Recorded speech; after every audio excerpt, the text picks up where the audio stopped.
De hoje nós falaremos sobre o cristianismo, ciência, cultura e artes. A ideia é tentar fazer um paralelo entre essa perspectiva cristã, uma perspectiva cristã em relação à cultura que nós vivemos e a relação que existe entre cristianismo e ciência. Sobretudo nesse período que nós passamos, ou que nós vivemos, de tanto cientificismo. Isso tem pouca coisa a ver com ciência verdadeira. Nós vamos tentar fazer uma relação sobre fé cristã e ciência. Será que existe alguma incompatibilidade? Será que existe uma luta entre ciência e fé? Será que existe necessariamente uma separação tão radical entre alguém que se diz crer em alguma coisa e entre alguém que professa ou que diz ser um cientista, que tenta estudar as coisas? Nós vamos tentar fazer esse paralelo. Nós vamos abrir nossas Bíblias em Gênesis, capítulo 1. Gênesis, no capítulo 1. Enquanto os irmãos estão abrindo a Bíblia lá, quero lembrar que domingo nós teremos a celebração da ceia do Senhor, por ocasião do culto vespertino. Então, todos os irmãos preparados para a celebração da ceia no domingo, por ocasião do culto à noite, tá bom? Gênesis, no capítulo 1. Nós vamos dividir a nossa palestra em 4 partes. Primeiro, nós vamos falar do Deus Criador. Segundo, nós vamos falar desse Deus que coloca ordem em toda a criação. Depois, nós vamos falar sobre a espiritualidade. Existe uma divisão entre o mundo espiritual e o mundo secular, é o nosso terceiro ponto. E encerraremos falando sobre a doutrina da vocação, como nós nos encontramos dentro dessa ordem criada. Será esse o caminho que nós trabalharemos nessa noite. Então, Gênesis, capítulo 1, do verso 26 até o verso número 28. Gênesis, capítulo 1, do verso 26 ao verso 28. Assim nos diz a palavra do Senhor. Também disse Deus: façamos o homem à nossa imagem, conforme a nossa semelhança. Tenha ele domínio sobre os peixes do mar, sobre as aves dos céus, sobre os animais domésticos, sobre toda a terra e sobre todos os répteis que rastejam pela terra. Criou Deus, pois, o homem, à sua imagem, a imagem de Deus o criou, homem e mulher os criou. E Deus os abençoou e lhes disse: sede fecundos, multiplicai-vos e enchei a terra e sujeitai-a. Dominai sobre os peixes do mar, sobre as aves dos céus e sobre todo animal que rasteja pela terra. Quando nós estudamos o livro de Gênesis, a teologia reformada ela faz uma distinção em 3 mandatos de Deus. 3 mandatos. O primeiro mandato é o mandato espiritual. Deus ele cria todo o cosmos. Deus cria o homem, especificamente um homem, com um propósito: glorificá-lo. O homem precisava olhar para o seu Criador e adorar o seu Criador. Nós encontramos em Gênesis capítulo 3, Deus, na viração do dia, indo até o jardim, se relacionar com o homem que ele havia criado. Mandado espiritual. Lembra quando Deus chega no 7º dia da criação?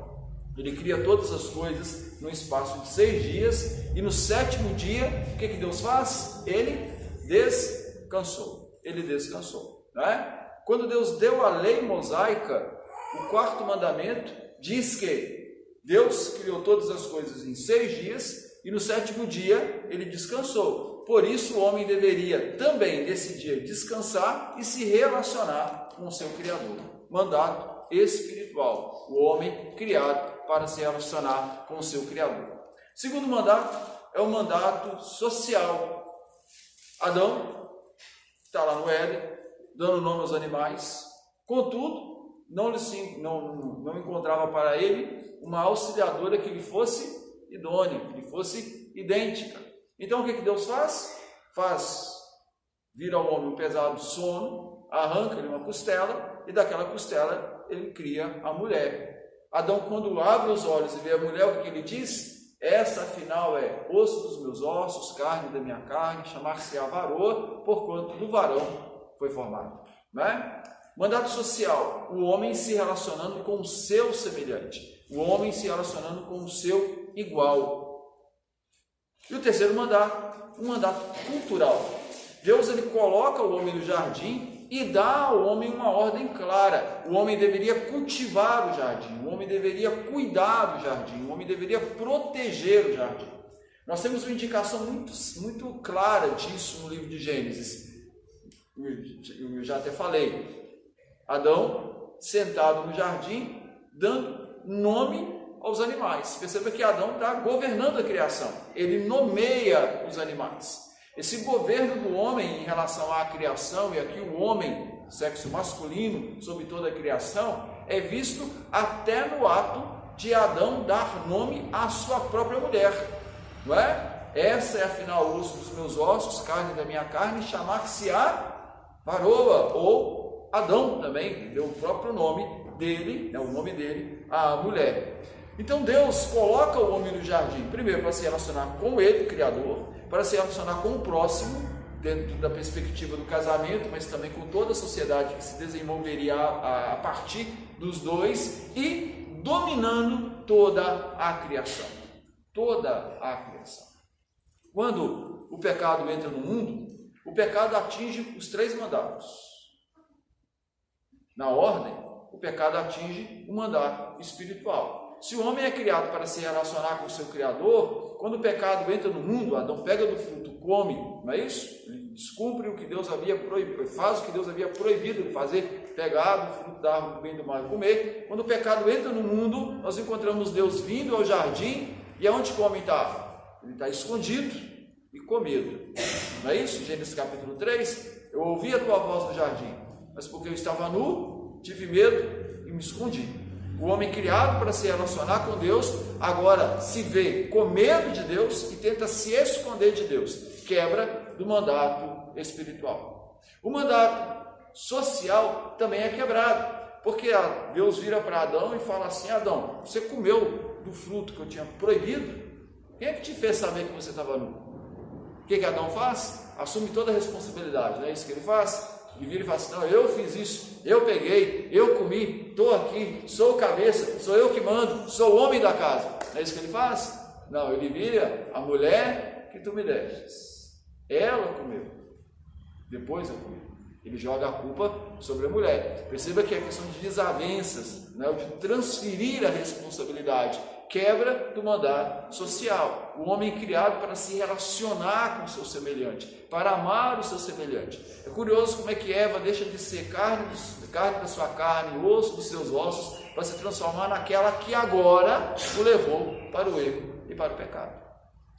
O mandato cultural também é atingido pela queda. Gênesis capítulo 3, verso 17, se você virar a página aí da sua Bíblia, você encontrará esse versículo, Gênesis 3, verso 17.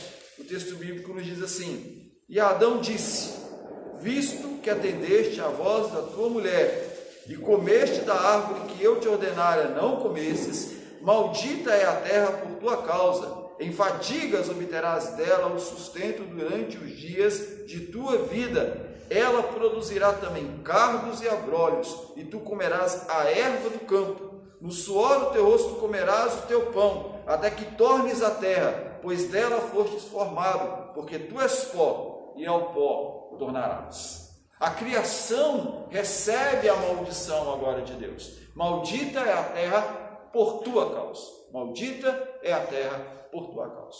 Às vezes a gente fica procurando, meus irmãos, razões, né, por que acontece tanta tragédia, os furacões passam de um lado ao outro, guerras, rumores de guerras, pestes, epidemias, doenças que se alastram. A ciência mal consegue chegar à cura de uma determinada ciência, surge uma muito pior, né, que parece que vai dizimando os seres humanos, os homens se levantando uns contra os outros, fome, né, miséria, várias partes. E todas essas coisas possuem uma causa, e essa causa é o pecado. Essa causa é o ato de Adão ter pego do fruto lá no Éden e ter comido. Maldita é a terra por tua causa. Maldita é a terra por tua causa. Contudo, Deus, em sua infinita graça e misericórdia, já havia planejado um plano de redenção. O apóstolo Pedro, na sua primeira carta, fala que nós não somos resgatados do nosso fútil procedimento por meio de sangue de bodes e de touros, mas pelo precioso sangue de Cristo, conhecido com efeito antes da fundação do mundo. Então Deus, mesmo antes de criar, já havia determinado todo o caminho de salvação, todo o processo de salvação, razão pela qual ele não destrói toda a criação quando Adão pega do fruto e come. Às vezes isso nos passa despercebido, mas o pecado é uma afronta a Deus. O pecado é um ataque a Deus. Deus é o completamente santo. Por isso a gente tem que parar um pouquinho e pensar por que Deus não destruiu tudo quando Adão desobedeceu e pecou, visto que Deus é o santo perfeito e Adão naquele ato se torna o completamente pecador. É porque Deus já tinha um plano de redenção, ele já tinha um plano de salvação. Tudo bem? Contudo, mesmo no caos da queda, Deus mantém a sua promessa, Deus mantém a sua criação e Deus vai desenvolver agora toda a história para o nascimento daquele que vai executar o plano da redenção. Gênesis capítulo 3, verso 15, é a promessa-chave de todo o Antigo Testamento, não é? O descendente da mulher virá e esmagará a cabeça da serpente. Então nós temos todo o desenvolvimento do Antigo Testamento para o cumprimento dessa promessa, até que por fim a Virgem concebe e dá à luz um filho, e lhe coloca o nome de Emanuel, que quer dizer Deus conosco. Deus conosco. A nossa palestra, ela tem como tema a relação entre cristianismo e ciência. Para entendermos isso, se faz necessário ter essa primeira percepção. Deus criou todas as coisas. E se tem uma coisa que Deus é, meus irmãos, Deus é um ser racional. Deus é um ser lógico. E Ele vai colocar na sua criação essa racionalidade, Ele vai colocar nessa criação a sua lógica. E isso para a ciência é fundamental. Sem isso não existe ciência. Sem isso não existe qualquer tipo de descoberta. Nós trabalharemos e eu tentarei deixar isso de uma forma mais clara. Apesar do pecado, o mundo continua se desenvolvendo. Adão e Eva são expulsos do paraíso, têm 2 filhos, Caim e Abel. Caim mata Abel, Adão vai ter um outro filho, 7. Mas eu queria parar um pouquinho aqui nos descendentes de Caim. Abra sua Bíblia aí em Gênesis capítulo 4. E você perceberá que o desenvolvimento da cultura começa com os descendentes de Caim. Cultura, a palavra vem de cultivar. De fato é algo ligado à terra. É algo ligado a uma determinada região, a um determinado povo. E dos descendentes de Caim virá 3 ramos extremamente importantes para o mundo atual. Já era no passado e continua até os dias de hoje e continuará por toda a vida até o Senhor Jesus voltar. Primeiro, o que Caim faz? Caim constrói uma cidade. Gênesis 4, verso 17. Gênesis 4, 17 nos dirá assim: E coabitou Caim com sua mulher, ela concebeu e deu à luz a Enoque. Caim edificou uma cidade e lhe chamou Enoque, o nome de seu filho. Uma cidade, um local então agora protegido, um local onde Caim pudesse desenvolver-se e também a sua família. E desse ramo agora, da família de Caim, olha que curioso o que vai vir. Verso 19 até o verso de número 22.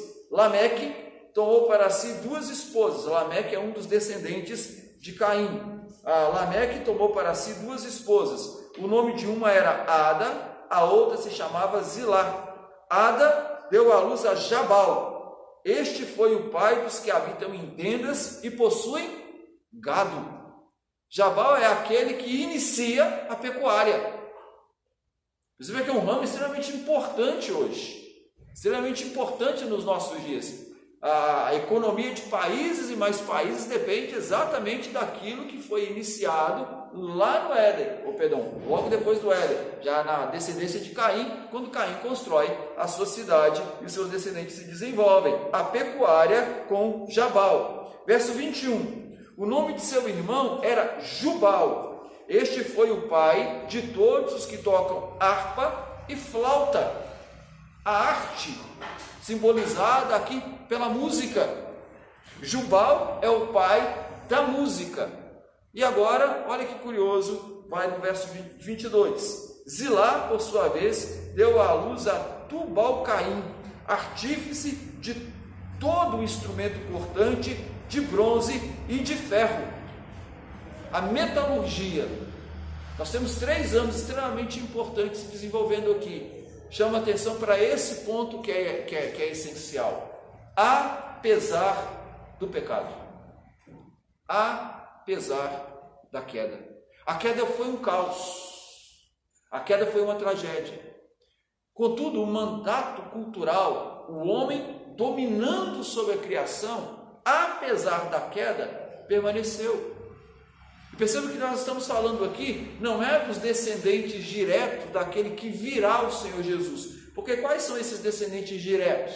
Adão tem um filho que vai substituir Abel, Sete. Sete terá um filho chamado Enos. O texto bíblico vai falar que em Enos começa-se a invocar o nome do Senhor. De Enos virá Noé, de Noé virá Sem, de Sem virá Terá, de Terá Abraão, Abraão Isaac, Isaac Jacó, Jacó Judá e de Judá Jesus. Você pode fazer essa linha genealógica, e é óbvio que eu estou pulando aqui gerações, mas esse é o desenvolvimento. Mas é curioso como a Escritura mostra que o mandato cultural, o homem dominando sobre a criação, permanece mesmo na linhagem que não será a linhagem do Senhor Jesus, os descendentes de Caim, o homem dominando sobre a criação. E é aqui que existe toda e qualquer possibilidade de se falar de ciência.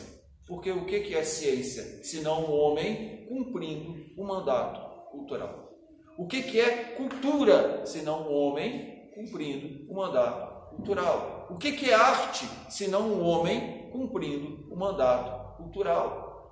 Todas essas coisas estão ligadas àquilo que Deus ordenou o homem no Éden. A criação está aí, Adão. Agora a domine. A criação está ao seu dispor, a governe. E é disso que nós vamos falar, de ciência, de arte e de outras coisas que nos levarão ao mandato cultural. Tudo bem? Caminharemos por isso. Então vamos pensar um pouco, meus irmãos, na ordem criada. Eu disse que Deus ele criou todas as coisas, e se Deus é Deus, e Ele é um ser racional, e Ele é um ser lógico. Em Deus não pode existir contradições. Deus ele não pode conviver com contradições.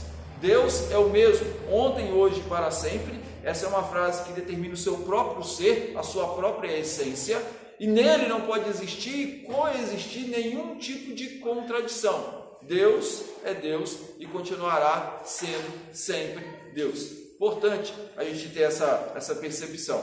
Então, olha só, curioso. Deixa os foguetes tocando. Olha só. Se Deus ele é um ser racional, Ele colocou essa racionalidade como uma digital em toda a criação. E esse é o pressuposto básico da ciência.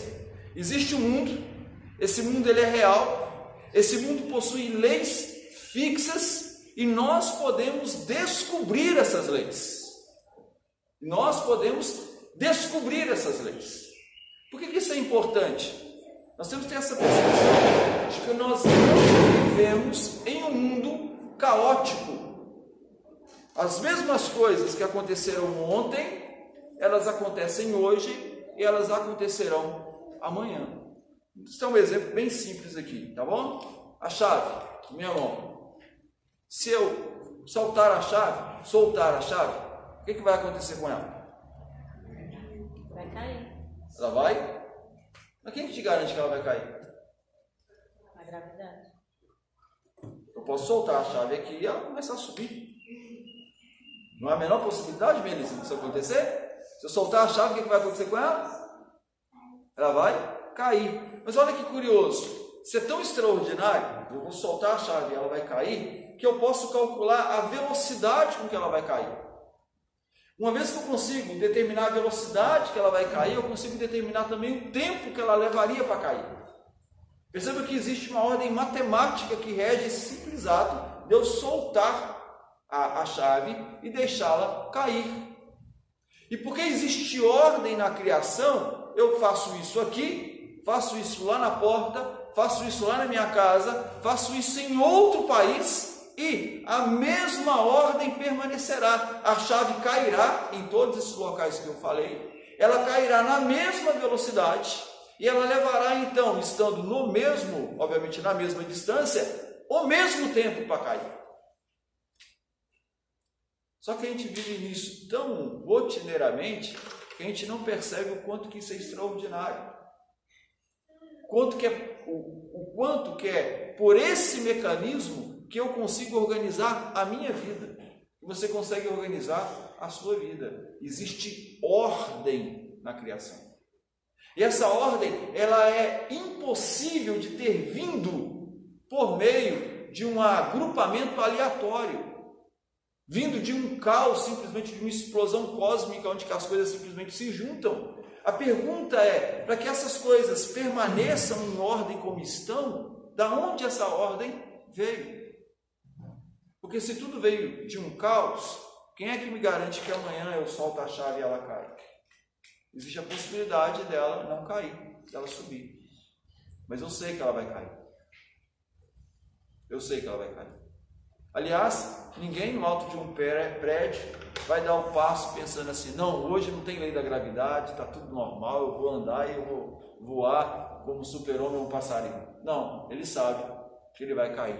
Existe ordem nessa criação.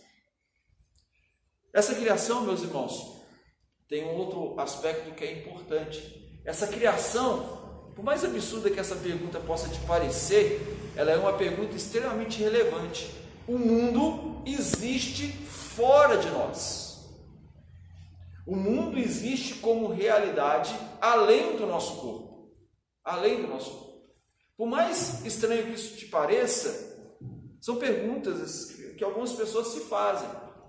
Olha só, como que eu falo e você aí entende o que eu estou falando? Como que olhamos os objetos e temos a mesma percepção de objetos, sendo que eu sou uma pessoa diferente de você? Como? Isso é algo que também nos escapa. Mas sabe onde nós encontramos a explicação para isso? No ser trinitário. Em Deus nós temos uma unidade absoluta, Deus, que subsiste em uma trindade, o Pai, o Filho e o Espírito Santo. Então nós temos uma divisão pessoal, que possibilita a criação da realidade fora deles. No princípio disse Deus, façamos. Criou Deus os céus e a terra. E Deus se manifesta agora fora do seu ser. E porque existe um Deus que manifesta o seu ato criativo, fazendo algo fora dele, eu como criatura posso ter a percepção clara de que existe um mundo fora de mim. Sabe por que isso é importante? Pela seguinte questão. A realidade fora de mim, ela não é subjetiva, ela é objetiva. O que eu quero dizer com isso? Eu posso, a partir de mim mesmo e de mecanismos, chegar a uma conclusão lógica, e o outro irmão, em um outro local, seguindo os mesmos passos, chegará às mesmas conclusões que eu. Porque o mundo que eu estudo, ele é real. E é o mesmo mundo que o outro irmão estuda, por isso chegaremos à mesma conclusão. Isso parece loucura? Está dando para acompanhar, meus irmãos? O mundo, ele é real como entidade fora de cada um de nós. Cada um de nós. E ele deve essa realidade a esse ser trinitário, unido em si mesmo, mas pessoalmente dividido em três pessoas, o Pai, o Filho e o Espírito Santo. O terceiro pilar dessa ordem criada é que essa criação, ela é boa. O que eu quero dizer com isso, meus irmãos? Isso tem a ver com o próprio ato de Deus ser bom. Deus, ele não quer me enganar. Deus, ele não quer te enganar. O que possibilita a ciência é o ato da criação ter ordem e desse Deus ser fiel a essa ordem que ele criou. Como Deus ele é bom, ele não quer me enganar e ele não quer te enganar, o que significa que os pressupostos que eu utilizo para chegar a um determinado conceito hoje, seguindo estes mesmos pressupostos, daqui a 100 anos, chegaremos aos mesmos conceitos, porque Deus ele é permanente, não é do caráter dele enganar o outro, enganar as pessoas. Por fim, dentro dessa percepção, desse universo que é ordenado, desse universo que é ordenado, criado fora de mim, e desse universo que é criado por Deus bom, existe um agente representante de Deus que é capaz de estudá-lo e que é capaz de compreendê-lo, o homem. Gênesis capítulo 1, verso 26. Vamos ler lá? Aliás, vou pedir à igreja para ler. Gênesis capítulo 1, verso 26. Gênesis 1, verso 26. Toda a igreja. Adriana vai puxar a leitura para mim, por favor. Gênesis 1, verso 26. Vamos lá? Também disse Deus: façamos o homem à nossa imagem, conforme a nossa semelhança. Tenha ele domínio sobre os peixes do mar, sobre as aves dos céus, sobre os animais domésticos, sobre toda a terra e sobre todos os répteis que rastejam pela terra. Isso, façamos o homem conforme a nossa imagem, conforme a nossa semelhança. O ente criado por Deus, capaz de encontrar a ordem que existe na criação, é o homem, criado à imagem e semelhança de Deus. Meus irmãos, Albert Einstein tem uma frase muito curiosa. Ele diz assim, que se existe algo extraordinário no mundo, é o fato dele poder ser conhecido.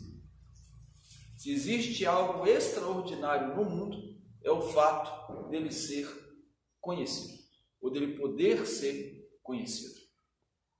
Existe ordem, Deus ele não muda essa ordem, ele não nos engana, e existe um ser inteligente criado, capaz de perceber essa ordem, estudar essa ordem, esmiuçar essa ordem e entendê-la. E aí está o fundamento da ciência moderna. Nós, como agentes conscientes, criados por Deus, podemos estudar a criação. Só que aí tem um detalhe. A ciência, ela só é possível dentro de uma cultura cristã. A ciência, ela só é possível dentro de uma cultura cristã. Isso é uma frase que choca, sobretudo aqueles que são ateus e que acham que a ciência ela poderia nascer em qualquer lugar. Não, ela não poderia nascer em qualquer lugar. Aliás, a ciência moderna, a ciência como nós conhecemos hoje, a partir do método científico, ela surge na Europa. E por que ela necessariamente deveria nascer dentro de uma sociedade cristã? Vamos pensar em tribos animistas. África, América, tá? Para essas culturas animistas, a criação representa, ou a criação é a própria divindade.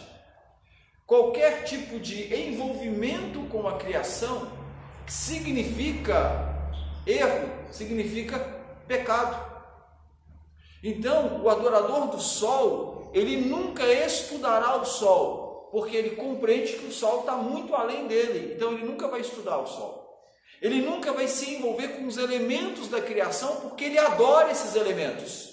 E ele tem medo que esses elementos que ele adora se voltem contra ele. Então ele vai se distanciar deles. Ele nunca o estudará.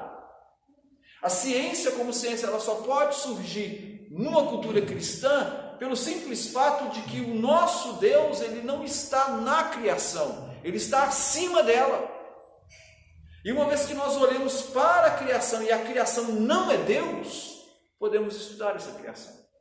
E partindo do pressuposto que eu já disse, de que Deus é bom, de que Deus é lógico, e que Ele impregna a sua criação com essa lógica, eu posso olhar para a criação não para Deus, eu olho para a criação e eu a estudo, e eu a compreendo. Como exemplo aqui do que eu estou falando, pensemos na cultura chinesa, que no período da Reforma já era, àquele tempo, uma cultura milenar. A ciência não surge na China. Pensemos na África, que já existia há milênios e há milênios, mas a cultura, a religiosidade animista, a ciência não surge ali. Pensemos na América. Os portugueses chegaram aqui no século XVI, né? E não encontraram nenhum tipo de cientista aqui. Nenhum tipo de cientista aqui. Ah, pastor, mas existiam os maias, os incas, os astecas, né, com seus calendários. Calendário, todos os povos tinham calendário. Todos os povos tinham calendário. Todos os povos. E esses calendários serviam como festivais de adoração aos deuses. Mecanismos para que eles se programassem para que as suas festas religiosas fossem apresentadas. Agora, o estudo da natureza, a tentativa de compreender por que um fenômeno acontece, por que eu pego a água, coloco a água numa vasilha, coloco sobre o fogo e aquilo ali começa a borbulhar e de repente a água some daquele local. Por que isso acontece? Somente uma cultura que não adora a criação pode se fazer essa pergunta e pode estudar para chegar a uma conclusão. Não correndo risco ou medo de estar de alguma forma irando o Deus da água, ou irando o Deus do fogo, ou irando o Deus que controla aquele processo ali. Está dando para compreender, meus irmãos? Somente quando a gente olha para um Deus que está fora da criação, é que nós podemos olhar para a criação e estudá-la. Não é à toa que a ciência ela surge na Europa dentro de uma cultura cristã. Tudo bem? Algumas pessoas falam assim: ah, mas existia uma guerra entre o cristianismo e entre a ciência. A igreja perseguia os cientistas. A igreja tentava de alguma forma impedir o avanço científico. Meus irmãos, isso não é verdade. Aliás, isso é de uma ignorância terrível e de um desrespeito com qualquer pessoa que tenha lido 2 livros, qualquer um. Curiosíssimo isso, tá? Vamos pensar aqui no período século XIII, século XIV, quando está acontecendo a mudança de percepção de órbita dos planetas. Até então, todo o mundo sustentava um sistema chamado de geocêntrico. A Terra é o centro do universo, o Sol e os planetas giram no entorno da Terra.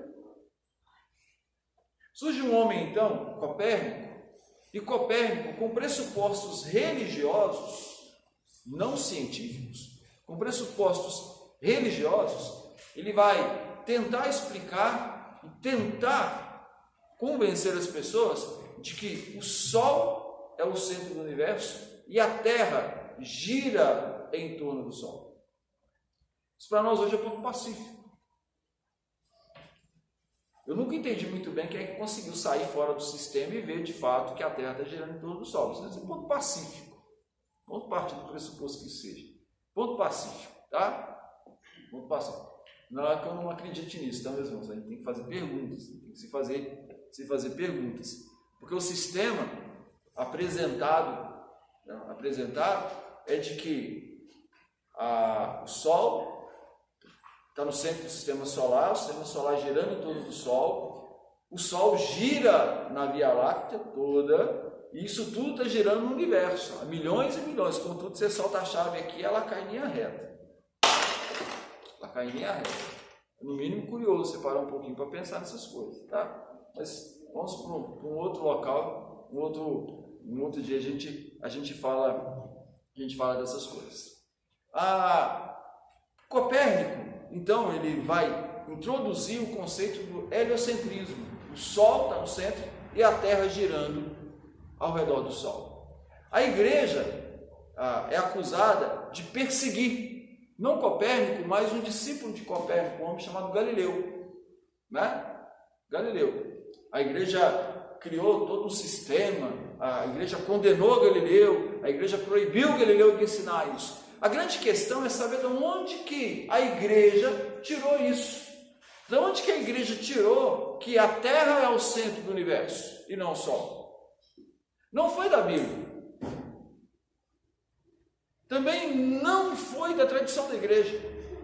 Lembra que eu falei aqui em uma das palestras que a igreja católica, ou a igreja apostólica romana, ela possui uma tríade de autoridade. A Bíblia, a tradição da igreja e a infalibilidade papal. O Papa nunca disse que a Terra é o centro.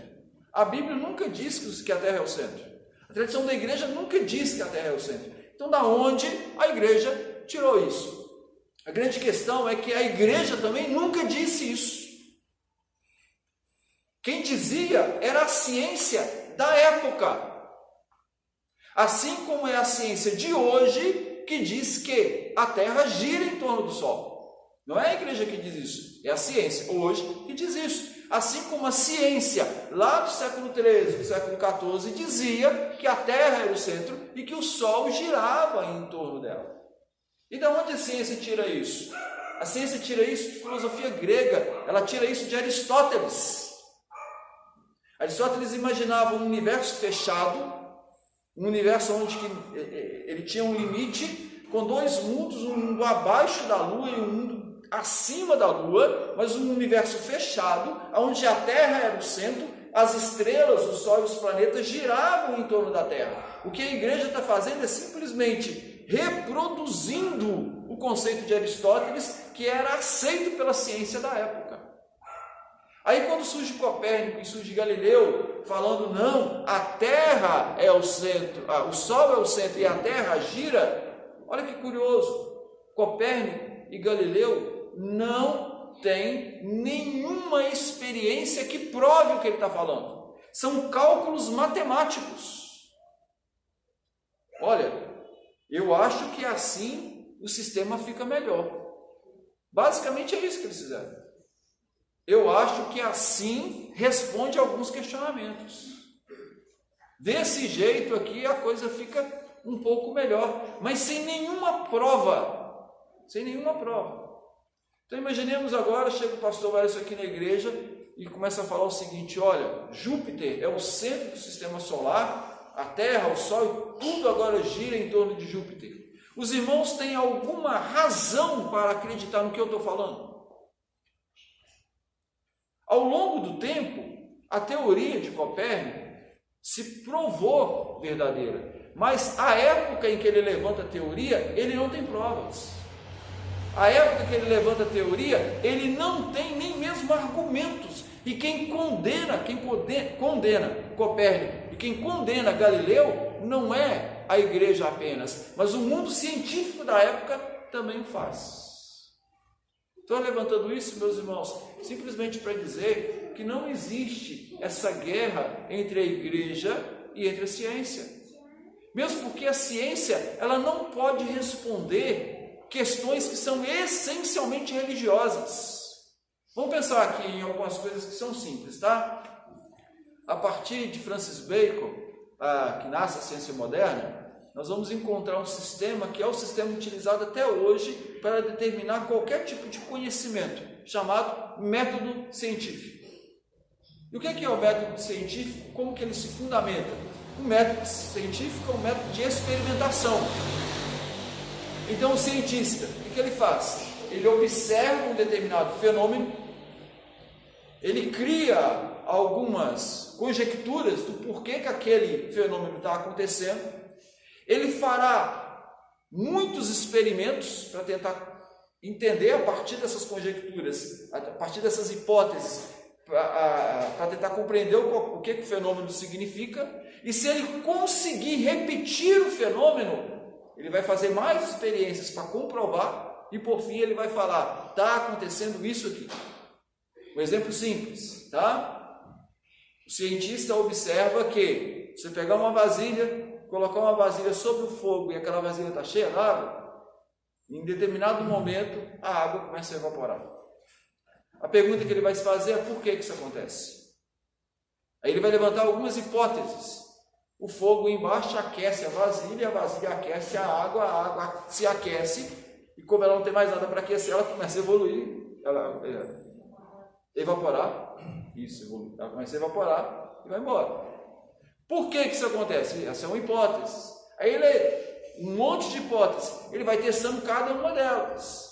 Aí ele vai entender que numa determinada altitude aquilo acontece em uma temperatura, em uma outra altitude acontece em outra temperatura, em uma outra altitude acontece em uma outra temperatura. Ele levanta esse monte de hipóteses, vai testando cada uma delas, até que por fim ele chega a uma conclusão. Mas vamos aplicar então o método científico, que é observação, levantamento de hipóteses, experimentação e repetição do evento. Método científico. Como é que o método científico prova a existência de Deus? A ciência pode provar Deus? O cientista, então, ele é um ser incapaz de falar que Deus existe ou não existe. Ele não consegue, a partir dos pressupostos dele, dizer que Deus existe. Isso vai além da capacidade dele. A existência da alma.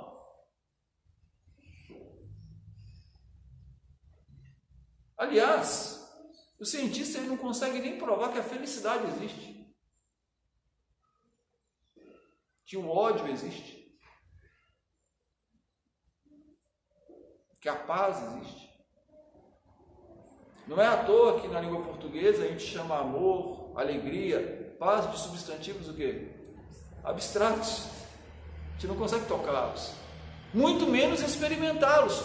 Contudo, a gente percebe a partir de atitudes que amor existe, que paz existe, não é? Que guerra existe, que tranquilidade existe, que ódio existe.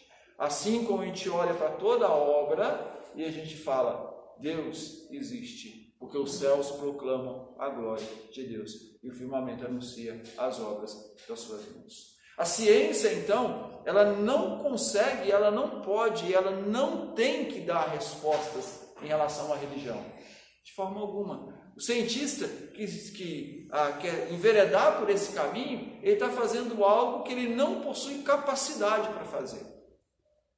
Mas é curioso você perceber, né, professores de biologia, de física, de química, escola de segundo grau, querendo agora aventurar por questões metafísicas, achando que são agora os detentores da verdade. Detentores da verdade. Mas uma pergunta simples, faz qualquer uma dessas pessoas assim não ter resposta, tá? O que veio primeiro, o ovo ou a galinha? Pergunta absolutamente simples, que não tem resposta para ele. O que veio primeiro, o ovo ou a galinha? Não tem resposta. Para ele não, para a gente tem. Deus criou a galinha, e da galinha veio o primeiro ovo. Mas para ele não tem resposta. Não tem resposta. O que eu quero dizer, meus irmãos, é que ciência verdadeira, ela não se envereda por caminhos de religião e de filosofia. Ela fundamenta-se no seu método científico a partir da observação do mundo natural e explicação desse mundo natural. A ciência, por incrível que pareça, ela não é capaz de falar de onde as coisas vieram. Como tudo surgiu, como a vida surgiu. Ela estuda o mundo natural à sua volta, mas essas perguntas, elas não cabem a nenhum tipo de cientista. Eles não têm resposta para esse tipo de pergunta. Por isso, não existe uma guerra entre fé e entre ciência. Não existe esse tipo de dualismo, tá bom? Esse tipo de dualismo. Alguma pergunta, meus irmãos? Seria necessário mais tempo ali, são 8h30. Vamos então seguir aqui até onde que der, vamos ver se a gente consegue aqui, tá bom? Então falamos de ciência. A arte, ela também é uma manifestação do homem controlando, dominando a criação de Deus. Quando Deus coloca o homem no jardim, fala com o homem para dominar toda a criação, vimos aqui pela família de Noé, pela família de Caim, que os instrumentos musicais são criados. A arte também é a manifestação do mandato cultural, o homem dominando a criação. E aí, meus irmãos, a gente tem que ter uma percepção muito clara a respeito disso. A criação é boa. Então a arte criada, ela também é boa. É a inclinação maldosa do coração do homem que vai fazer com que essa criação boa seja direcionada para o mal ou seja direcionada para o bem. Estou dizendo isso porque a gente encontra 3 vertentes bem pontuadas no nosso mundo quando a gente fala de arte. E é curioso porque isso aqui muito se aplica à música. Quando eu estou falando de arte, eu estou falando de cinema, eu estou falando de música, eu estou falando de pinturas, eu estou falando de arte de uma forma geral. Mas o que eu vou falar aqui, muitos aplicam apenas na área da música, mas não apenas na área da música. Quais são essas 3 vertentes? A primeira vertente é uma vertente espiritualista. É como se existissem 2 mundos. Você tem um mundo espiritual e um mundo secular. Isso aqui é de Jesus, isso aqui é do diabo. Isso aqui é coisa de crente, isso aqui é coisa de incrédulo. Isso aqui eu posso fazer, e isso aqui eu não posso fazer. Perceba que isso aqui é muito aplicado em relação à música. Mas, se o cristão que se volta por esse tipo de dualismo, o mundo espiritual e o mundo secular, se ele for coerente, ele tem que aplicar isso a toda a vida. Então ele não pode ir no cinema para ver qualquer tipo de filme. Ele não pode ir num teatro para ver qualquer tipo de peça. Ele não pode ir numa exposição artística. Porque se existe um mundo espiritual e um mundo secular, eu tenho, como cristão, ir para o mundo espiritual. Uma das questões fundamentais da reforma, e aqui tentando fazer o link, com o espírito que nós estamos estudando, é exatamente isso. Antes da reforma, a arte, ela era toda ligada à igreja. A música que se fazia era uma música religiosa. Os quadros que eram pintados tinham como pano de fundo sempre temas religiosos. Toda a arte girava em torno da igreja. O que acontece com os reformadores é que a arte, ela se desvincula. Ela sai dessa escravidão religiosa e ela passa agora a conviver com o mundo real. Então nós vamos encontrar agora pinturas feitas por pessoas religiosas, mas que não retratam aspectos de religião. Nós vamos encontrar músicas feitas por pessoas cristãs para os cultos, mas encontraremos também música feita pelas mesmas pessoas sem cunho nenhum religioso. Por quê? Porque se entende algo fundamental. Nós não estamos divididos em um dualismo espiritual e secular. Toda a criação é de Deus. Toda a criação. É a intenção má do meu coração que me conduzirá a pegar a minha arte agora e dedicá-la a Deus, ou pegar a minha arte e não dedicá-la a Deus. A gente pode pensar de uma forma muito simples. Imagine nas equipes de louvor que existem dentro da igreja.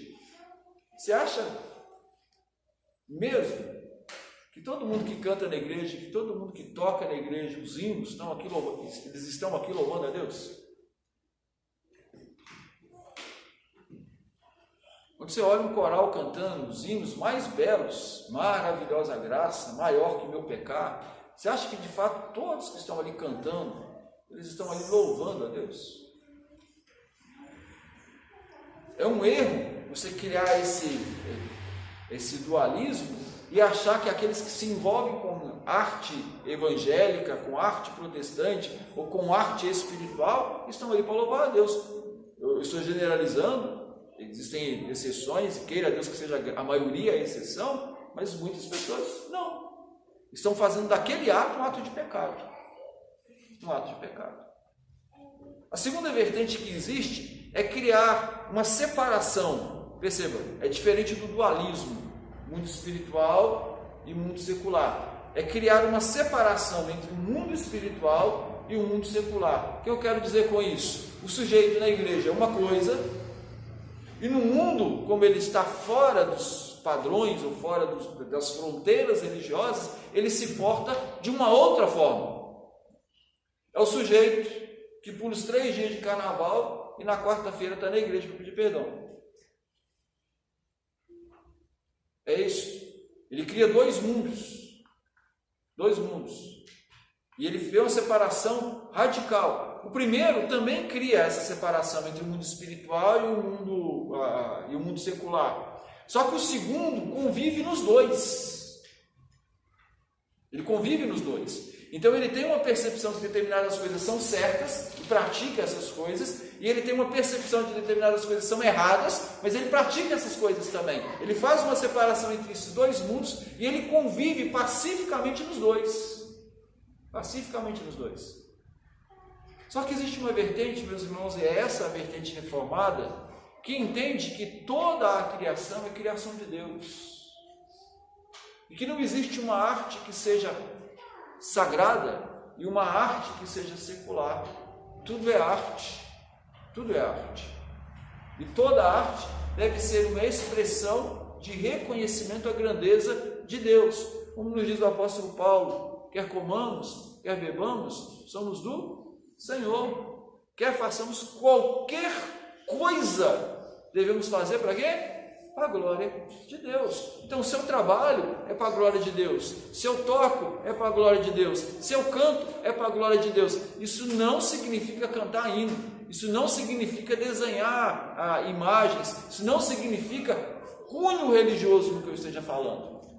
Desde que eu entenda que aquilo que está sendo feito para a glória de Deus. Porque senão eu convivo também em dois mundos. Eu acho que eu tenho um mundo espiritual e eu acho que eu tenho um mundo secular. Não é? Você pode fazer essa pergunta. Mineirão ontem, Cruzeiro jogando, ganhando a Copa do Brasil e sendo do Flamengo. Tá? Possivelmente alguns crentes lá. Eles deixaram de ser crentes, estando no Mineirão e torcendo ontem, quer seja pelo Flamengo, quer seja pelo Cruzeiro.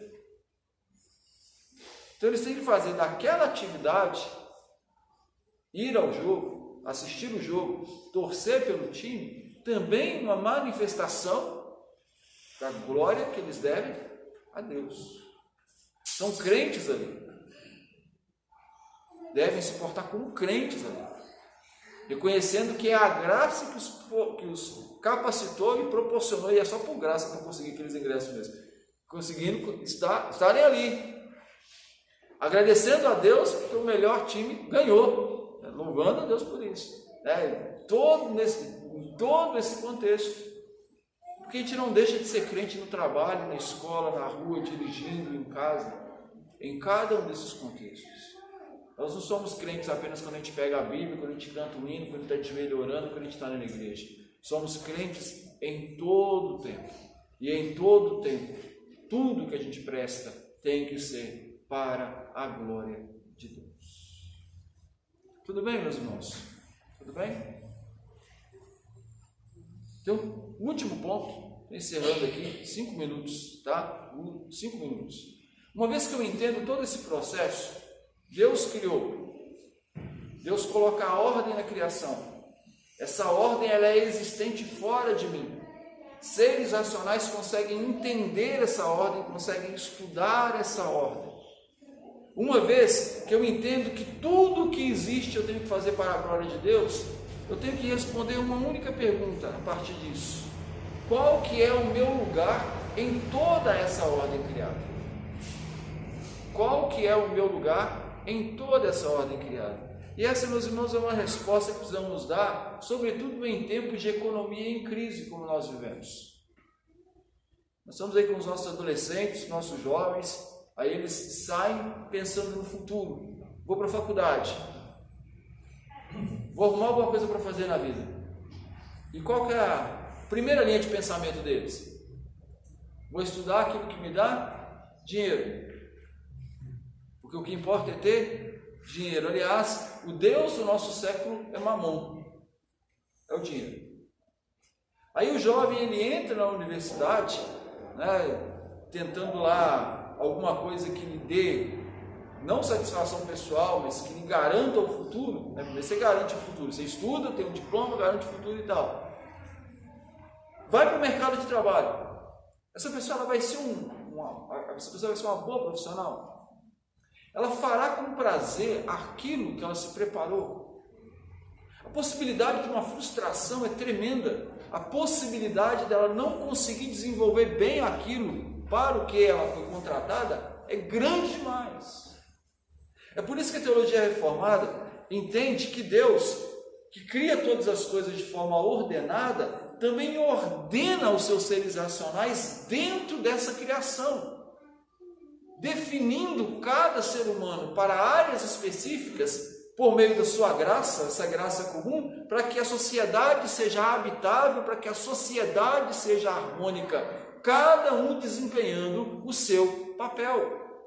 Seria assim, de forma plena e perfeita, se não existisse o pecado. Mas por causa do pecado é que os seres humanos largam a sua vocação e acabam se enveredando por caminhos que não lhe pertencem. Tá? A teologia dita calvinista, ela é muito atacada por algumas facções, por alguns segmentos, melhor dizendo, que dizem que o calvinismo gosta de falar que os seus crentes são ricos. Quem fala isso nunca visitou uma igreja calvinista para ver a quantidade de pobres que existem na igreja, né? Mas esse tipo de acusação, ela é feita porque algo peculiar ao calvinismo é o entendimento de que cada pessoa, ela é criada por Deus para executar uma determinada função, e ela se encontra como ser, como pessoa, ao cumprir essa missão, ao cumprir esse propósito, ao desempenhar esse propósito. Então alguém pode ser um excelente pastor, vocacionado para isso, como alguém pode ser um excelente advogado, também vocacionado para isso. Vocação divina. Só que a gente tem a ideia de falar de vocação apenas no que tange ao ministério. A fulano tem vocação para pastor, mas a vocação, ela atinge todas as áreas. E quando eu entendo isso e eu me compreendo dentro dessa engrenagem a partir da vocação que Deus me deu, eu me encontro como ser criado à imagem dele. E eu me encontro como indivíduo, como ser. Porque o indivíduo, meus irmãos, que faz o que gosta, ainda que ganhe mal, ele se levanta com alegria para trabalhar. E o sujeito que faz o que não gosta, ainda que ele ganhe muito o trabalho, meu irmão, aquilo ali é um inferno. Ele não vê a hora daquilo acabar. Por isso que o que dirige a nossa vida e o que direciona os nossos passos deve ser essa ideia de vocação. Para o que eu fui criado? Qual que é o meu propósito nessa ordem criada? Por que Deus me colocou aqui? E para que Deus me colocou aqui? E quando a gente se encontra, nós vamos perceber algo extremamente importante. Qual que é a melhor de todas as vocações? Não existe.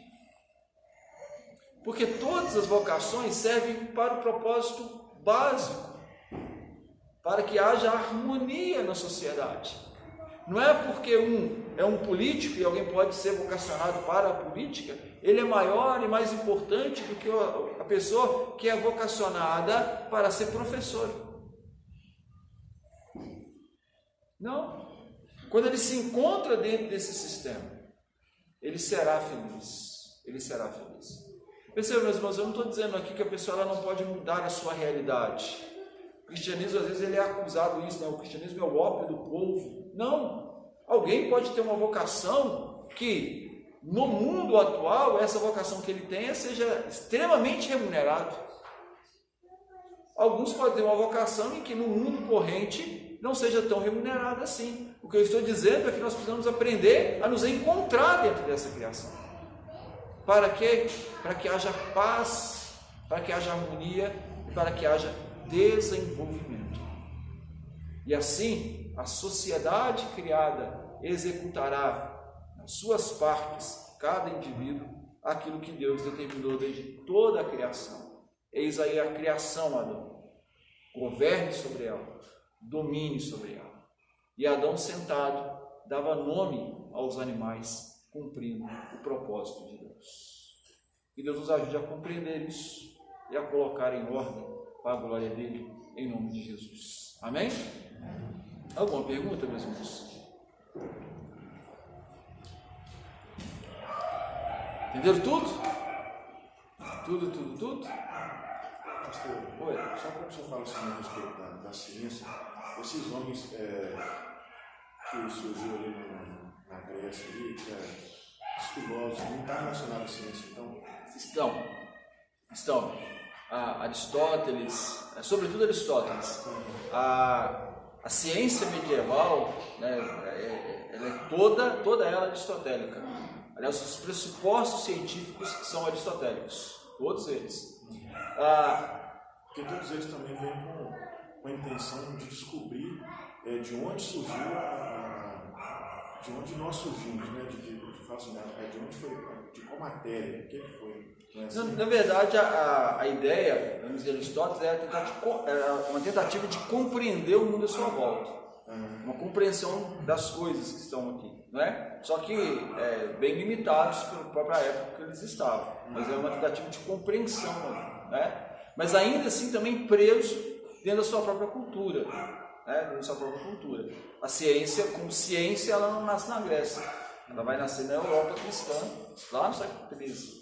Né? Então, mas Aristóteles é entendido como cientista também à medida de que ele estuda o mundo à sua volta. Ele dissecava animais, né? ele tentava compreender todos os processos que aconteciam ali. Tá? Então, aconteceu ali. A gente está falando de ciência, especificamente está falando de ciência moderna, né? Como ela assume na Idade Média. Tá? Tudo bem, meus irmãos? Então, alguns avisos. Amanhã nós vamos encerrar nossa série de palestras e nós vamos falar sobre o perigo que está acontecendo nos nossos tempos, que é uma teologia filosoficada. A gente tem grupos e mais grupos pretendentes a aprofundar em estudos calvinistas, reformados, e a gente percebe assim, pessoas extremamente capazes intelectualmente, mas com pouca piedade. Pessoas que conhecem muita gente, que lê muito, mas que não conseguem de fato colocar isso numa vida prática. E eu entendo que isso é um perigo que nós estamos enfrentando, não é? Essas pessoas, elas se auto-intitulam neocalvinistas, e eu vou trazer alguma literatura a respeito dessas pessoas. Então, se você puder voltar amanhã, para que a gente possa aprender, para que a gente possa se aprofundar um pouco mais nesses estudos. Os irmãos, essa semana, ela é uma semana especial, estou tratando assim, visto que nós estamos aí entrando para o mês de outubro, onde celebraremos os 500 anos da Reforma Protestante. Então, por isso essa série de palestras, não é? Os irmãos têm notado que tem feito de uma forma diferente, então não estou abrindo para as perguntas, fazendo os irmãos responderem como normalmente eu faço, mas porque a gente está gravando. Mas os irmãos têm toda a liberdade ao final de fazer as perguntas, tá bom? Nossos irmãos assim meio aéreo, você está falando igual um tagarela, não para de falar um monte de coisa, mas a ideia é depois disponibilizar esse material para que você tenha acesso.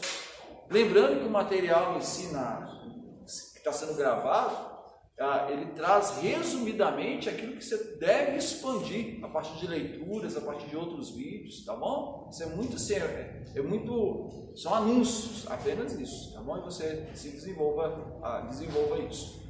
No sábado nós teremos o nosso acampadento, é o acampamento da nossa UCP, a partir das 18 horas aqui na igreja. Mande seu filho, teremos adultos aqui na igreja, a gente não vai deixar as crianças soltas aqui, vamos embora não, os adultos estarão aqui, tá bom? Verão filmes, terão brincadeiras, histórias, participarão de momentos de lazer. Mande seu filho para que possamos juntos participar. Domingo, ceia do Senhor no culto à noite. Yolanda?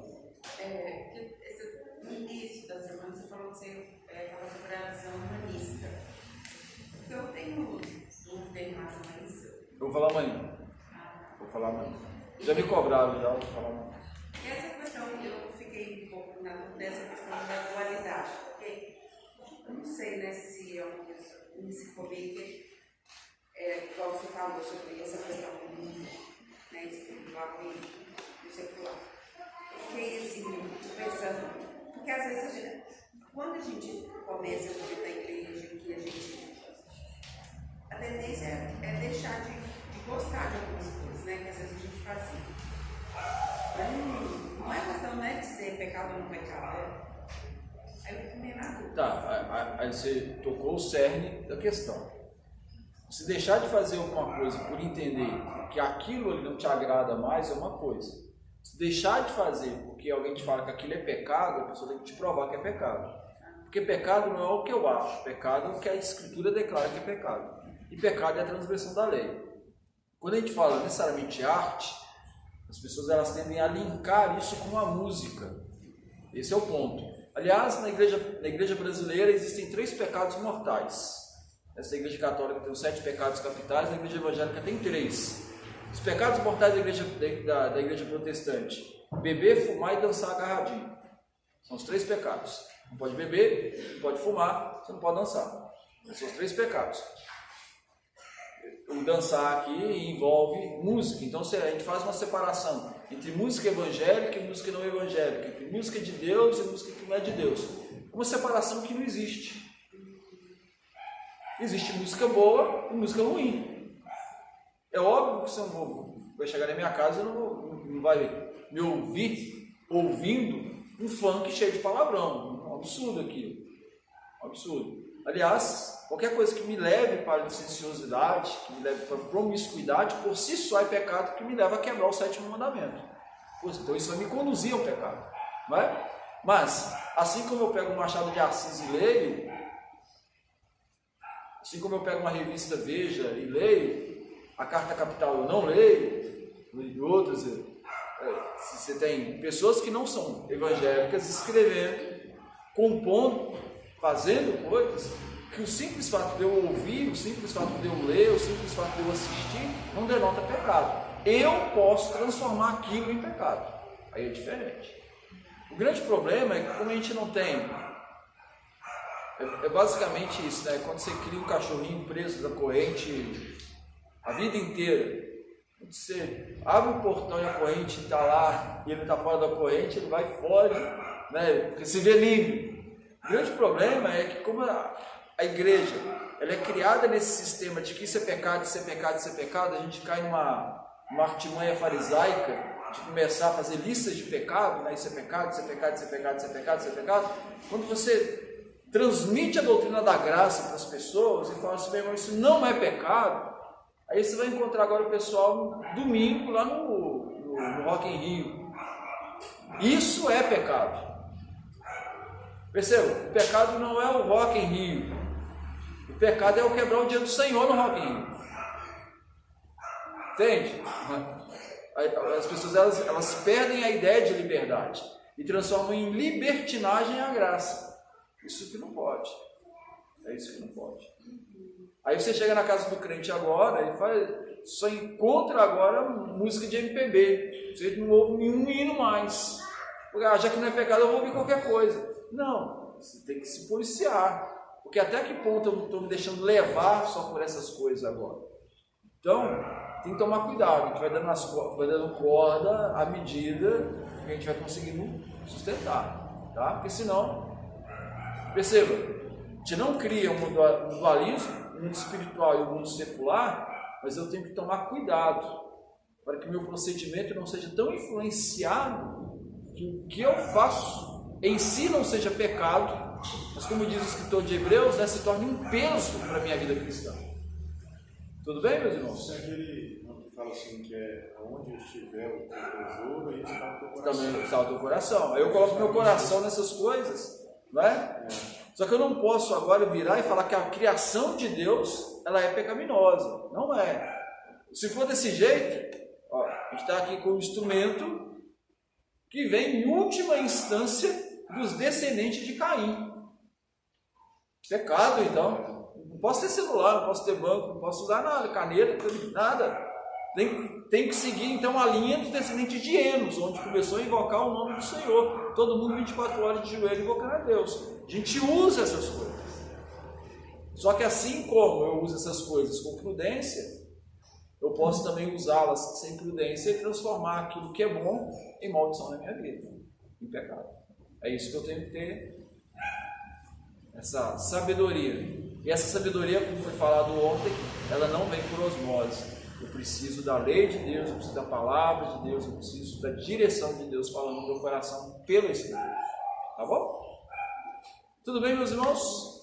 Está chovendo em BH, olha que maravilha. Vamos colocar em pé? Ninguém veio com guarda-chuva, né? Que coisa. Oi?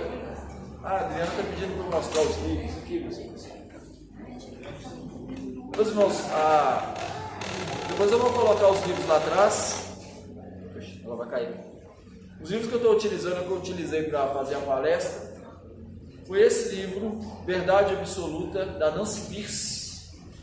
Muito curioso, esse livro é da Assembleia de Deus, da CPAD, que lança, né? Mas Teologia Reformada, muito bom, tá? Nancy Pierce. Eu não usei esse livro na palestra em si, eu ia tocar em algum assunto, eu acabei passando por causa do tempo. Estado e Soberania, do Herman Doiver, vale a pena ler também. As diferentes esferas que existem na sociedade, a família, a igreja, o Estado, como é que eu me porto em cada uma delas, vale a pena. Esse livro aqui, O Cristão na Cultura de Hoje, do Charles Colson e da Nancy Pierce, também vale a pena. Vou colocá-los lá atrás para você passar a tirar foto depois, tá, meus irmãos? Esse aqui é muito bom. Verdadeiros Cientistas e Fé Verdadeira. São artigos escritos por cientistas cristãos, vale a pena. A Alma da Ciência, também da Nancy Pierce. A Alma da Ciência, da Nancy Pierce. Alguns conceitos que eu utilizei aqui do Galileu, do Copérnico, tirei desse livro, vale a pena, muito bom também. Para falar de arte, o pessoal aí que gosta das músicas, né? Huckmacher, A Arte Moderna e a Morte de uma Cultura. Você canta a música lá, você tem que ler um livro, você falar que eu leio o Huckmacher, né? Então tem que ler o livro. Vale muito a pena. E João Calvino, 500 anos. Tem um capítulo que fala sobre Calvino e ciência, esse livro. Vale a pena também. Eu vou deixar lá atrás para você tirar a foto, depois você comprar, tá bom? Vamos orar então, meus irmãos. Eterno Deus, eu louvo o Senhor por esse momento, te louvo pela Tua Palavra, te louvo pela comunhão dos irmãos, peço que o Senhor esteja trabalhando em nós, através de nós. Que as coisas que foram ditas, ó Deus, a despeito de terem sido tantas informações de forma tão rápida, que elas sirvam, ó Pai, para instruir o Teu povo, para conduzir o Teu povo. Que Teu Santo Espírito nos faça lembrar, que Teu Santo Espírito retire aquilo que não é a verdade, que possamos andar, viver para a glória do Senhor. Nos despeça em paz, nos proteja e nos guarde. Eu peço em nome de Jesus. Amém e amém. Obrigado, meus irmãos.